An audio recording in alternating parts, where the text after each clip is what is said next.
METC, the library, and community house, Yes. Right.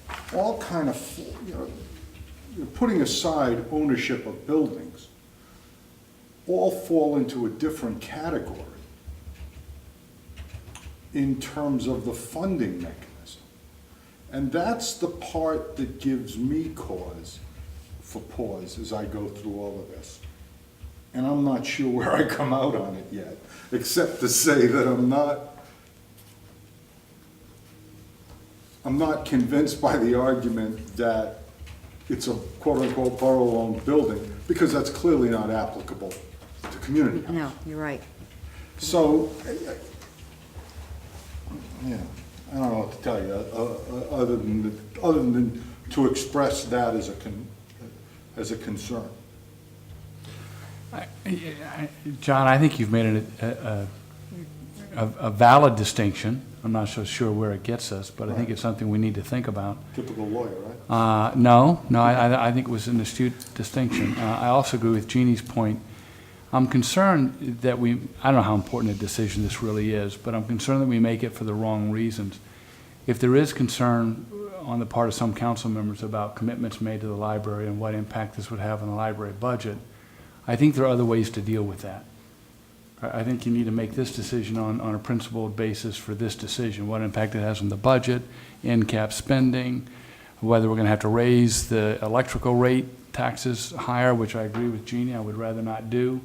Those are the kinds of issues. The impact on the library, in my business, bad facts make bad law because people try to stretch around a particular set of facts. If there's an issue or concern about, guidance we've given to the library, what the library expects, what we eventually do with the library budget, we can deal with that in other ways, it seems to me.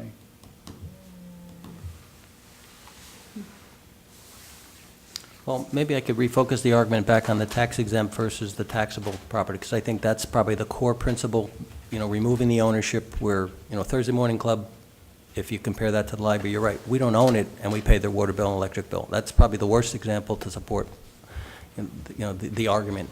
But in terms of the exemption versus property tax discussion, we're buying, just hypothetically, I think in the budget it's 300, whatever the number is. Say it's $500,000 of electricity for all of our buildings and water for all of our buildings. Someone pays for that. We don't get it for free. So if we don't do it through the ratepayer, the user side, where the tax exempt properties participate, we do it through the tax side, where the exempt properties, who are the biggest users of the product, don't participate at all. So if we do it this way and pay the $500,000 that we have to pay to light our streets, traffic lights, all these buildings, the taxpayers pay 100% of it.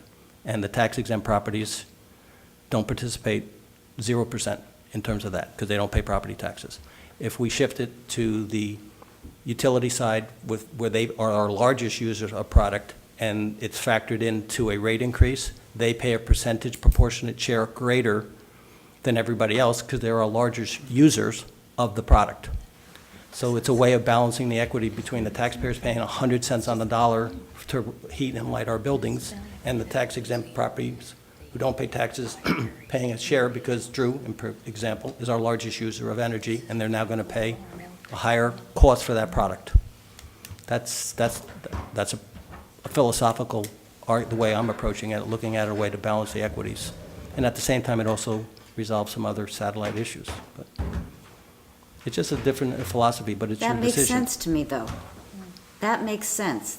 It sounds like it's a policy statement that I can live with. I agree.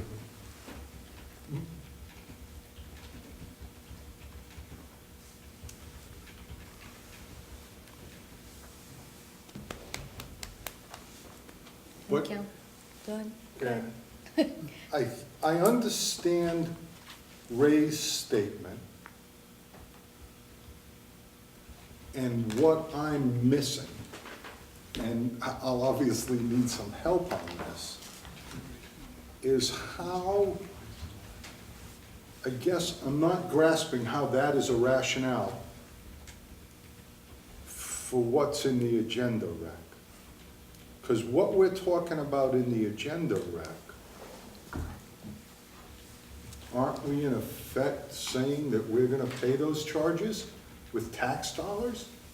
Because we're not gonna build? I guess that's where it's breaking down. Somebody's gotta help me, and I don't mean, and I may be more obtuse than normal tonight. And maybe it's a conversation that I should have offline with Robert and Ray, so I get it all locked down in my head, and I'm comfortable with it, instead of asking for tutorial tonight that Well, might. no, I think it's useful for everyone, and really, let's talk through it, because you might think, No. So help me understand, I understand, Ray, from what you just said, that the bottom line approach should be that all the electric and water consumers should, if I understood you correctly, bear proportionately those costs, rather than having those costs borne by the taxpayers, who are a subset of the electric and water consumers, right? Yes, except that there's more utility product users who don't participate on the tax side. But yes, Right. yes. Correct. So it gives us a bigger base to spread the cost over. So walk me through now. At the moment, these charges are showing up in a department budget. We have a clearinghouse budget, not in an operating budget for the department, and that's, Okay. there's one account in DPW which just, it says facility maintenance or charges, And- and it will list 7 or 8 buildings with a line item per building for electricity and a line item per building for water, but it excludes the library and Museum of Early Craft and Trades. Okay, and they, And that's funded through taxation, 100%. the That clearinghouse DPW clearinghouse account Gets funded is through- 100% funded through property taxation. funded through taxes, Right. obviously. And the exempt properties don't pay into that pot. Right. So all of us who pay are paying the bill. So now, when you say that you're gonna take this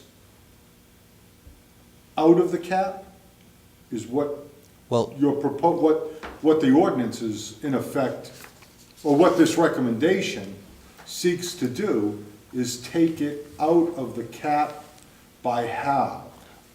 we Forgive the syntax. we remove it as an expenditure by basically, we Yeah. don't charge ourselves a paper transaction. All we're doing it now is we create a bill from one pocket and Right. take it out of the other Right. pocket and pay the bill. So it's a Right. paper transaction. But someone has to pay the real bill to Detroit Edison to buy the electricity. So now we tax the taxpayers through their property tax bill. The money comes in, we send the check out each month to Detroit Edison. What we're saying now is instead, and under that scenario, the exempt properties don't contribute to that pot Right, that we take their payment out of. Under the exempt scenario, we'd still have the same bill, right. but we would move it Wouldn't into have the, tax dollars. wouldn't to have tax send. dollars attached to it. So We'd move now- it to the rate side for the utility and say, You end okay, up- now our rates have to go up a little bit, and the biggest users are the exempt properties, like Drew, who are now gonna pay a disproportionate, because they use more product, they're gonna pay a higher percentage of that bill. I got it. We're And now how at will- zero. And how all this relates to this agenda rec is that the library and the museum are other examples of exempt properties, like Drew? The reason they're in here is because previously they were the only 2 entities that, I wouldn't say singled out, they were identified, didn't get the benefit of having their bill paid out of a clearing account. Their bills showed up in their individual operating budget. Understood. And that was their presentation. I'm just trying to get back to John's question earlier, how to relate Yeah. to here, and I think I'm there. Giving them. But how do we, and now my question becomes, how do we draw the distinction narrowly enough that we don't have other not-for-profits showing up and saying, how come I don't get that deal?